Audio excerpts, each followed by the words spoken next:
Hi hello నమస్తే. Justice Pankaj Mittal చేసిన ఒక కోర్టులో మాట్లాడుతూ జస్టిస్ పంకజ్ మిట్టల్ చేసినటువంటి ఒక కామెంట్ మీద ఇప్పుడు మాట్లాడదాం. ఈ జస్టిస్ పంకజ్ మిట్టల్ ఏమంటాడంటే, రిజర్వేషన్స్ అనేవి ఒక జనరేషన్కి మాత్రమే ఇవ్వాలి, ఆ తర్వాత జనరేషన్స్కి ఇవ్వకూడదు. ఎందుకంటే అతని ఆర్గ్యుమెంట్, జస్టిస్ పంకజ్ మిట్టల్ యొక్క ఆర్గ్యుమెంట్ ఏంటంటే, రిజర్వేషన్స్ అనేవి కేవలం డిసడ్వాంటేజ్డ్ ఫ్యామిలీస్కి మాత్రమే అందాలి, కానీ ఫస్ట్ జనరేషన్ మాత్రమే రిజర్వేషన్స్ తీసుకోవాలి, మిగతా జనరేషన్స్కి మనం రిజర్వేషన్స్ ఇవ్వకూడదు. ఎందుకంటే అలా చేస్తే యాక్చువల్గా ఇంకా పేదరికంలో ఉన్న పైకి తీసుకురావడం కష్టం. ఎందుకంటే వీళ్ళు రిపీటెడ్గా రిజర్వేషన్స్ తీసుకుంటూ ఉంటారు. కాబట్టి మార్జినలైజ్డ్ ఫ్యామిలీస్ని సర్వ్ చేయాలంటే వీళ్ళకి ఎవరైతే ఫస్ట్ ఒకరి రిజర్వేషన్స్ వస్తాయి, ఒకరికి రిజర్వేషన్ వస్తాయి, వాళ్ళ పిల్లలకి రిజర్వేషన్ ఉండకూడదు అనేది ఇతను అల్టిమేట్గా చెప్తాను. ఫస్ట్ జనరేషన్ అంటే ఏంటి అర్థం? ఒకసారి గవర్నమెంట్ ఉద్యోగి కానీ ఎవరైనా రిజర్వేషన్స్ మీద ఉద్యోగాలు వస్తే వాళ్ళ పిల్లలకి రిజర్వేషన్స్ వర్తించకూడదు అనేది ఇప్పుడు ఈయన జస్టిస్ పంకజ్ చేసినటువంటి కామెంట్.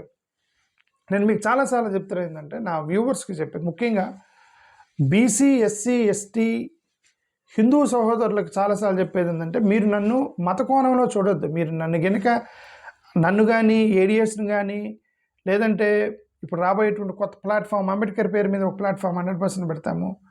ఎందుకంటే మాట్లాడుకోవడానికి మాకు ఒక ప్లాట్ఫామ్ కావాలి కాబట్టి, because ADS will go behind, in front మాకు ఒక ప్లాట్ఫామ్ తీసుకొస్తాం. మమ్మల్ని మీరు ఒక మత యాంగిల్లో చూడకూడదు, దేశంలో జరుగుతున్నటువంటి మార్జినలైజ్డ్ సొసైటీకి జరుగుతున్న అన్యాయం యాంగిల్లో చూడాలి. బహుశా మేమందరం మెజారిటీ 80-90% క్రిస్టియన్స్ అయి ఉండవచ్చు మా ఏరియాస్లో చేరిన వాళ్ళు. But still we're talking about నేను ఇప్పుడు ఒక రిజర్వేషన్ సిస్టమ్ గురించి మాట్లాడుతున్నాను. ఇది ఎవరికి రిజర్వేషన్ సిస్టమ్? దళితులకి, అంటే షెడ్యూల్ కాస్ట్ వాళ్ళకి, బీసీలకి, ఎస్టీలకి, వాళ్ళకి జరుగుతున్న దాని మీద మాట్లాడుతున్నాం. అప్పుడు మమ్మల్ని మీరు మత కోణంలో చూడకూడదు. మత కోణంలో మీరు నన్ను మత కోణంలో చూస్తే యేసుక్రీస్తు కనబడతాడు. నువ్వు ఒక మత కోణంలో చూసండి ఈడ్లో ఏముందరా అని చూస్తే యేసుక్రీస్తు కనబడతాడు నాలో. నువ్వు మత కోణంలో చూడకూడదు. భారతదేశ సామాజిక కోణంలో చూస్తే అంబేద్కర్ కనబడతాడు నాలో. కాబట్టి నువ్వు సామాజిక కోణంలో చూడాలి. నువ్వు మత కోణంలో చూస్తే యేసుక్రీస్తు కనబడతాడు. సో సామాజిక కోణంలో చూడ అంబేద్కర్ కనబడతాడు. నేనేమంటానంటే, ఇప్పుడు ఈయనేమంటాడు, ఎవరు జస్టిస్ పంకజ్ ఏమంటాడు, ఒక జనరేషన్కే ఇవ్వాలి. First of all justice Pankaj మిజన్ stand తీసుకున్నాడు. ఫస్ట్ ఆఫ్ ఆల్ ఏమని మిజన్ స్టాండ్ కాదు, వీళ్ళకి తెలుసు, వీళ్ళందరూ బ్రాహ్మణికల్ కంటితో చూస్తారు. బ్రాహ్మణికల్ అయ్యి అంటారు దాన్ని. బ్రాహ్మణికల్ అయ్యి అంటే బ్రాహ్మణునికి వీళ్ళందరూ ఒకటే, ఒక బ్రాహ్మణుడి కంటికి వీళ్ళందరూ ఒకటే. ఎవరు? శూద్రులు అని పేరు పెట్టారు. శూద్రులు అంటరాని వాళ్ళు. బ్రాహ్మణ్, క్షత్రియ, వైశ్య అండ్ శూద్ర, ఆ మూడు తప్ప బ్రాహ్మణ కంటికి అతను బ్రాహ్మణు, ఇంకంతే, అతను బ్రాహ్మణు. సో అతనికి ఇంకేమి ఉండదు. సో అతని పైన ఎవరు లేరు కాబట్టి సుపీరియర్ బ్రాహ్మణు. క్షత్రియుడు ఎవరు? రాజుకులసులు వీళ్ళందరూ. క్షత్రియుడు ప్లస్ వైశ్యులు అంటే వ్యాపారం చేసేటువంటి కాంటోర్లు. వీళ్ళిద్దరు తప్ప మిగతా మొత్తం వాళ్ళ దృష్టిలో ఒకటే. రెడ్డి, కమ్మ, వీళ్ళందరూ ఎవరు? రెడ్డి, కమ్మ, బీసీలు, ఎస్సీలను కలపరు. మళ్ళీ బీసీలు వీళ్ళందరూ ఒకటే. ఎస్సీలు మాత్రం 5th వర్ణ వాళ్ళ అంటరాని వాళ్ళని వేసేసారు. సో వాళ్ళ దృష్టిలో ఒకటే. బ్రాహ్మణికలు అయ్యాను ఎందుకంటానంటే, వాళ్ళ దృష్టిలో అందరూ ఒకటే, అందరూ ఒకటి. కాబట్టి అన్ని రిజర్వేషన్స్ని ఒక కోణంలో పెట్టి చూస్తున్నారు వీళ్ళు. ఏమని? ఎస్సీ, ఎస్టీ, బీసీ, ఈడబ్ల్యూఎస్ని ఎన్నిటి ఒక్క కోణంలోనే చూస్తున్నారు. వీళ్ళందరూ రిజర్వేషన్స్ తీసుకుంటున్నారు అని వాళ్ళకి ఒక సింగిల్ ఐలో చూస్తున్నారు. అలా చూడకూడదు. ఒక్కొక్క రిజర్వేషన్కి ఒక్కొక్క బ్యాక్గ్రౌండ్, ఒక్కొక్క క్రైటీరియా, పారామీటర్ మీద రిజర్వేషన్స్ ఇచ్చారనేది వీళ్ళకి తెలిసినా సరే ఏదైనా సరే వాళ్ళ దృష్టిలో వీళ్ళందరూ ఒకటే, రిజర్వేషన్స్ ఎత్తేయాలి అని ఒక కాన్సెప్ట్లో ఉన్నారు. ఏంటి what they are talking about exactly వీళ్ళు ఏం మాట్లాడుతున్నారు? ఇప్పుడు ఇది ఫస్ట్ ఎగ్జాంపుల్ ఇదే. ఏంటి? ఒక జనరేషన్ రిజర్వేషన్ ఇస్తే రెండో జనరేషన్కి ఇవ్వకూడదు. ఓకే, అది మీరు కొత్తగా మాట్లాడేది ఏంది? బ్యాక్వర్డ్ బీసీ రిజర్వేషన్స్లో క్రీమీ లేయర్ ఉంది. బీసీ రిజర్వేషన్ క్రీమీ లేయర్ అంటే ఏంటి అర్థం? ఒక పర్టికులర్ ఇన్కమ్ పెట్టాడు, ఆ ఇన్కమ్ దాటితే నువ్వు ఎలాగో రావు, రిజర్వేషన్స్ నువ్వు తీసుకోవడానికి ఎలిజిబుల్ కాదు బీసీల్లో. సో కొత్తగా మీరు ఆర్గ్యూ చేసే ఆర్గ్యుమెంట్ ఎవరి కోసం? బీసీల కోసం కాదు. ఒక జనరేషన్కి మాత్రమే రిజర్వేషన్ ఇవ్వాలి అనేది బీసీలకి వాళ్ళు డైరెక్ట్గా కాకపోయినా ఇండైరెక్ట్గా వర్తించదు. అది ఎందుకు, ఒకసారి నువ్వు ఐఏఎస్ ఆఫీసర్ అయ్యి అంటే నువ్వు క్రీమీ లేయర్ కిందకి వెళ్ళిపోతావు, నీకు ఎలా రిజర్వేషన్ రాదు బీసీ కమ్యూనిటీకి సంబంధించి. సో అది 1 జనరేషన్ ఎండ్ అయిపోద్ది బికాస్ ఆఫ్ మరి నెక్స్ట్ రోడ్ మళ్ళీ ఆటో డ్రైవర్ అయ్యి వానికి ఇన్కమ్ లేకపోతే మేబీ మళ్ళీ దే కెన్ క్లెయిమ్ బ్యాక్వర్డ్ కమ్యూనిటీకి సంబంధించి. బట్ ఎస్టీలకు సంబంధించి ఏంటి, వాళ్ళు ఇంకా ట్రైబ్స్ ఎక్కడో తండాల్లో అక్కడక్కడ ట్రైబ్స్లో ఉంటే వాళ్ళు మన యొక్క సమాజం నుంచి దూరం ఉన్నారు, వాళ్ళని మళ్ళీ అలాగే తీసుకొచ్చి కలపాలనేది ట్రైబ్స్కి సంబంధించి. But schedule caste is something else different. నేను అదే చెప్తాను, అందరిని ఒక కోణంలో అందరినీ ఒకే కోణంలో పెట్టి చూడకూడదు. పక్షులన్నీ ఒకటి కాదు, ఒక్కొక్క దానికి ఒక్కొక్క వివక్ష జరుగుతూ ఉండేది. ఓకే, షెడ్యూల్ కాస్ట్ వాళ్ళకి అన్టచబిలిటీకి అనుభవించినట్టు కులాలు, untouchability, caste based exclusion, denial of education, hereditary occupations, social stigma, exclusion from public institutions, ఇవన్నీ మేజర్ రీజన్స్. భారత రాజ్యాంగము షెడ్యూల్ క్యాస్ట్ వాళ్ళకి రిజర్వేషన్స్ని ఎందుకు ఇచ్చాను, అంటరానితనాన్ని అనుభవించినటువంటి కులాలు అని ఒకటి. కులాల భరితంగా ఎక్స్క్లూజన్ చేస్తున్నారు. అంటే విలేజ్ల్లోకి ఇప్పటికి మీరు విలేజ్లోకి వెళ్తే డామినెంట్ సొసైటీ అంటే రెడ్డి, కమ్మ, కాపు వీళ్ళ ఇళ్ళ మధ్యలో షెడ్యూల్ క్యాస్ట్ వాళ్ళు ఇల్లు కట్టుకోనివ్వరు ఇప్పుడు కూడా, even till today. Social exclusion అంటారు. ఆ సోషల్ ఎక్స్క్లూజన్ డెనీల్ ఆఫ్ ఎడ్యుకేషన్. సరే, డెనీల్ ఆఫ్ ఎడ్యుకేషన్ అంటే రిజర్వేషన్స్ ద్వారా వచ్చింది ఎడ్యుకేషన్. ఉద్యోగాలను రిజర్వేషన్ ద్వారా వచ్చింది. ఇప్పుడు ఆ రిజర్వేషన్ ఎత్తేయమన్నా, నువ్వు ఆ రిజర్వేషన్ ఎత్తే మళ్ళీ అది కూడా పోయింది. ఎడ్యుకేషన్ ఉద్యోగాలు వస్తున్నాయి అట్లీస్ట్, కానీ అది కూడా పోయింది మీరు ఆ రిజర్వేషన్ ఎత్తేస్తే. హెరిడిటరీ ఆక్యుపేషన్స్ ఇప్పుడు కూడా కంటిన్యూ అవుతున్నాయి, కులపరమైన వృత్తులు ఇంకా కంటిన్యూ అవుతున్నాయి. సోషల్ స్టిగ్మా అనేది ఇప్పటికీ ఉంది. ఆ మైండ్లో స్టిగ్మా అనేది మైండ్లో గమ్ములో గతుక్కున్నది. అది ఇప్పుడల్లా పోదు, అది ఇప్పుడల్లా పోదు. పబ్లిక్ ఇన్స్టిట్యూషన్స్ నుంచి ఇప్పటికి కూడా బాయిల్లోకి నీళ్లు తాగనివ్వరు. సో ఇవన్నీ ఇప్పుడు కంటిన్యూ అవుతున్నప్పుడు ఈయన పంకజ్ గారు ఏమంటారంటే, ఒక జనరేషన్ ఉద్యోగం తీసుకుంటే రెండో వాడికి ఏయకూడదు. అంటే ఒక జనరేషన్ వదిలేస్తే ఇవన్నీ తీసేస్తారు అందరికీ. ఒక జనరేషన్ ఎవరో ఐఏఎస్ ఆఫీసర్ అయ్యాడు, కలెక్టర్ అయ్యాడు, ఇవన్నీ అతనికి ఉండవా? ఒక కలెక్టరు, ఒక ఐఏఎస్ ఆఫీసరు తను పుట్టిన గ్రామంలో ఇల్లు కట్టుకున్నారు. బెంగళూరు, హైదరాబాద్, ముంబై, రైట్, ఇట్లాంటి ప్లేసుల్లో ఇల్లు కట్టుకోవడానికి పెద్దగా క్యాస్ట్ బేస్డ్ ఏముండవు. ఎందుకంటే అపార్ట్మెంట్లో డబ్బులు ఉన్న వాళ్ళు కొంటుంటారు. ఒకే అపార్ట్మెంట్లో డిఫరెంట్ పీపుల్ ఉంటారు. అర్బన్ ఏరియాలో ఉంటాయి. బట్ ఒకవేళ ఒక గ్రామంలో పుట్టాడు అనుకోండి, ఐఏఎస్ ఆఫీసర్, ఒక కలెక్టర్ గ్రామంలో పుట్టాడు, ఆ గ్రామంలో ఇల్లు కట్టుకుందాం అనుకుంటున్నాడు పుట్టిన ఊరిలో. రెడ్ల మధ్య కాలంలో మీద కట్టనిస్తారా? అతను కలెక్టర్ కదా, గ్రామాల్లో కట్టనివ్వరు కదా. So that exclusion is still continuing, right. So denial of education reservation మీద వస్తుంది. ఆ రిజర్వేషన్ మీద అది ఎత్తేస్తారు. నీ ఇంటి పేరేంటి?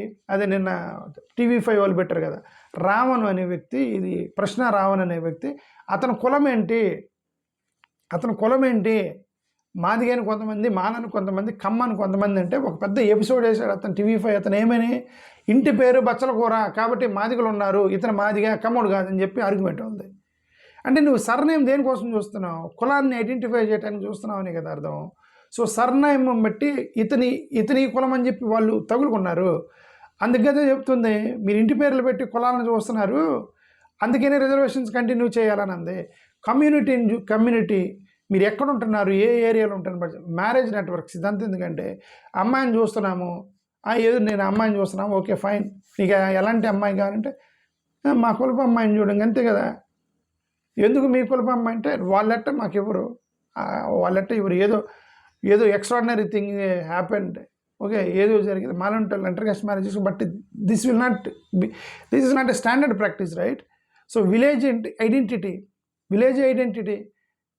నీకు వెంటనే తెలిసిపోతుంది. ఎక్కడ విలేజ్లో మీ ఇల్లు ఎక్కడ తెలిసిపోతుంది. సోషల్ ఇంటరాక్షన్స్ని బట్టి తెలిసిపోతాడు. నీ చుట్టుపక్కల నీ ఫ్రెండ్ ఎవడు, ఆడెవరితో కలిసి తిరుగుతున్నాడు చెప్పి నీ కులం తెలిసిపోతుంది. సో ఇవన్నీ కూడా ఏంటంటే ఇవన్నీ కంటిన్యూ అవుతున్నాయి. Justice Pankaj should understand this, okay. So moreover discrimination, వివక్ష అనేది ఒక జనరేషన్ తాపుతారా మీరు? అరే వీళ్ళ నాన్న మీద వివక్ష చూపించాము, కొడుకును వదిలేద్దామని మీరు అనుకుంటారా? సరే, కొడుకు మీద చూపించాము, మనవన్ని వదిలేద్దామని మీరు అనుకుంటారా? డిస్క్రిమినేషన్ కంటిన్యూ అవుతుందే, ఒక జనరేషన్ పాస్ అవుతుంది. ఆడి కొడుకు ఈడు కాబట్టి ఈడు మనోడు కాదు, అరే ఈడికి పుట్టినాడు కాబట్టి ఈడు మనోడు కాదు. ఈ మధ్య కొట్టేవాళ్ళు నువ్వు ఎవరి అమ్మకు పుట్టేవారని చెప్పి కొడుతున్నారు కదా, ఎవరమ్మకు పుట్టేవారని చెప్పి కొడుతున్నారు. ఎవరిని, ఈ పాస్టర్లని వాళ్ళందరిని కొట్టేటప్పుడు అక్కడ తెలంగాణ బస్ స్టాప్లో కొట్టినప్పుడు వాడు అదే తిట్టింది, ఎవడమ్మకు పుట్టేవరా నువ్వు అని. ఎవడమ్మకు పుట్టేవు అంటే ఏంటి అర్థం? అతని బూతు మాట్లాడలేకపోతున్నా, ఎవడమ్మకు పుట్టేవరా అన్నాడు. అంటే ఏంటి అర్థం? కులమే కదా అతను. He's asking about caste, right?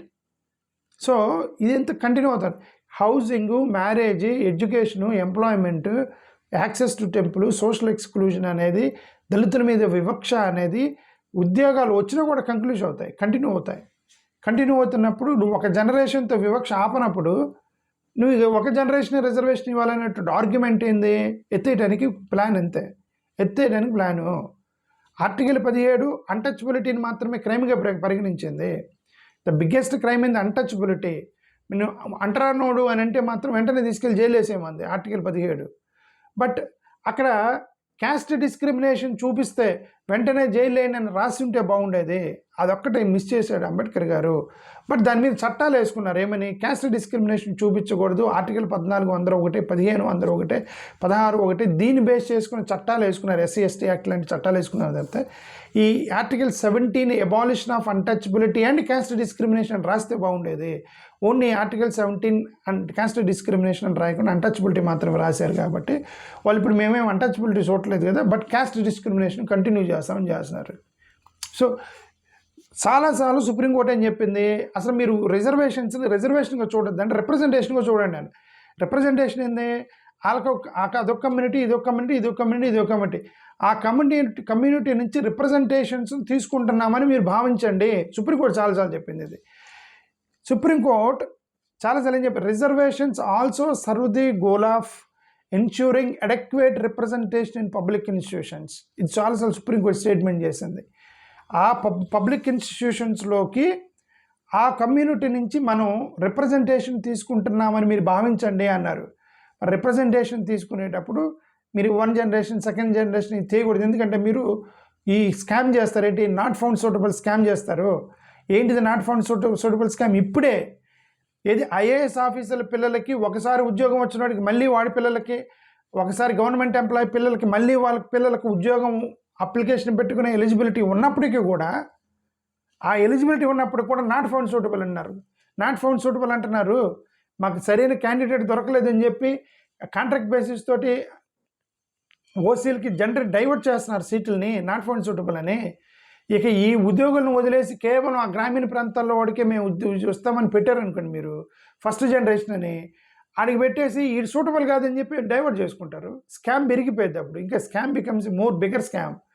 5% scam becomes 95% scam. అది జరిగిందంటే okay. So caste based insults ఇవన్నీ కూడా కంటిన్యూ అవుతున్నప్పుడు, డిస్క్రిమినేషన్ ఇంకా పెళ్ళిళ్ళలో జరుగుతున్నప్పుడు, అంటే ఏ కులపాలు వాళ్ళే చేసుకుంటున్నప్పుడు, హౌసింగ్ బయాస్ ఇంకా మీ ఇళ్ళల్లో ఒక ఎస్టీని ఎక్స్క్లూజివ్లీ విలేజెస్లో మిమ్మల్ని అలౌ చేయనప్పుడు, వర్క్ ప్లేస్ అనే దాని మీద అక్కడక్కడ శుతిమెత్తనగా చేస్తున్నప్పటికీ, సోషల్ ఎక్స్క్లూజన్ జరుగుతున్నప్పటికీ కూడా వాళ్ళకు కూడా జరుగుతుంది. కాబట్టి ఈ ఆర్గ్యుమెంట్ రాంగ్ అని నేను అంటలా, వాళ్ళ argument correct, but that is not the solution అంటున్నా. 1 జనరేషన్తో నువ్వు ఎక్స్క్లూజన్ ఆపవు. 1 జనరేషన్తో కొడుకుని వివక్ష చూపించాను, కొడుకుని గుడిలోకి తండ్రిని గుడిలోకి రానిలేదు కదా, కొడుకుని రానిద్దామని నువ్వు అనుకోవు కదా. నువ్వేమంటున్నావు? ఇదిగోనా తండ్రి షెడ్యూల్ క్యాస్ట్ వ్యక్తిని గుడిలోకి ఎంట్రీ లేదు, సరే తండ్రి మీద చూపించాం కదా, కొడుకుని వదిలేద్దాను, వదిలేస్తున్నావా? వదిలేయట్లేదు కదా. ఆడిని కూడా రానివ్వు కదా, ఆడికి పుట్టిన పిల్లల్ని కూడా రానివ్వు కదా. So this is continuing, right? So ఇది ఎక్కడో వాళ్ళ ఆర్గ్యుమెంట్లో ఎక్కడో దే నీడ్ టు అండర్స్టాండ్. అందుకని వీళ్ళందరూ కూడా బ్రాహ్మణికల్ ఐలో చూస్తారంటే, బ్రాహ్మణుడి దృష్టిలో అందరూ ఒకటే, బ్రాహ్మణుడి దృష్టిలో అందరూ ఒకటే. నాకు తెలుసు కదా, నేను ఆ ఫ్యామిలీలో ఉన్నాను కదా, నాగ్పూర్లో వాళ్ళందరూ ఒకటే, వాళ్ళ దృష్టిలో అందరూ ఒకటే చూస్తారు. ఓకే. మెనీ టైమ్స్ మా బంధువులు చెప్పారు, వాళ్ళు ఏం చెప్పారు, నేను వాళ్ళు ఓసీలే వాళ్ళందరూ ఒకటే మా దృష్టిలో, అంతే. అంటే అఫ్కోర్స్ వాళ్ళు నవ్వుతూ అంటారు. నేనేమంటానంటే, work place discrimination, social exclusion, biased valuation, social stigma ఇవన్నీ కూడా జాగ్రత్తగా ఇప్పుడు కూడా కంటిన్యూ అవుతున్నప్పుడు మీరు జాగ్రత్తగా ఉండాలి. సో నేను అల్టిమేట్గా చెప్పదలుచుకుంది ఏంటంటే, షెడ్యూల్ క్యాస్ట్ ఫ్యామిలీస్ అనేవి రిపీటెడ్గా ఉద్యోగాలు తీసుకుంటున్నారు కాబట్టి మార్జినలైజ్డ్ సొసైటీకి అన్యాయం జరుగుతుంది అనేది నిజం. Argument correct. జస్టిస్ పంకజ్ చేసింది. ఎస్సీ ఫ్యామిలీస్ రిజర్వేషన్స్ బెనిఫిట్ తీసుకుంటారు అనేది నిజం. ఆర్గ్యుమెంట్ కరెక్ట్ చెప్పింది. రిజర్వేషన్ బెనిఫిట్స్ అనేవి డిప్రైవ్డ్ ఫ్యామిలీస్ ఫస్ట్, అది కూడా argument correct. Internal inequalities caste based జరుగుతుంది అనేది correct, that is also argument is correct. But here what is not correct, reservations తీసేయండి అనేది నాట్ కరెక్ట్. మీరు ఆర్గ్యుమెంట్ మొత్తం కరెక్ట్, రిజర్వేషన్ తీసేయండి అనేది నాట్ కరెక్ట్. సో ఇది నేను అల్టిమేట్ సబ్జెక్షన్. గతంలో బిఆర్ గావయ్య గారు కూడా చెప్పారు ఏంటంటే క్రీమీ లేయర్ పెట్టండి, క్రీమీ లేయర్ పెట్టండి, క్రీమీ లేయర్ పెట్టి మళ్ళీ దాన్ని స్కామ్గా మార్చకూడదు, క్రీమీ లేయర్ని స్కామ్గా మార్చకూడదు. అంటే ఇప్పుడు బీసీలో క్రీమీ లేయర్ అనేది స్కామ్. అది బీసీలో క్రీమీ లేయర్ స్కామ్ అంటే ఒక అతను బీసీ వ్యక్తి ఆ ఇన్కమ్ లెవెల్ దాటినప్పుడు అతను కంప్లీట్గా అవే ఫ్రమ్ ద రిజర్వేషన్, ఆ మిగిలిపోయినవి డైవర్ట్ చేస్తున్నారు ఓసీలకి, అంటే జనరల్ కేటగిరీకి. ఓపెన్ కేటగిరీ అంటే ఇంక మళ్ళీ వీళ్ళందరూ వస్తారు. ఓపెన్ కేటగిరీ డైవర్ట్ చేస్తున్నారు, ఆ కాంట్రాక్ట్ బేసిస్ మీద డైవర్ట్ చేస్తున్నారు. షెడ్యూల్ క్యాస్ట్లో చేయకూడదు.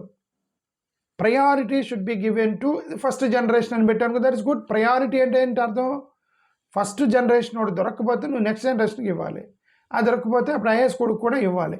వీళ్ళకి మధ్య వాళ్ళ ఉద్యోగాలు వీళ్ళకే ఇవ్వాలి. రీసెంట్గా తెలంగాణలో ఒక హైకోర్టులో జడ్జిమెంట్ ఇచ్చింది ఇదే.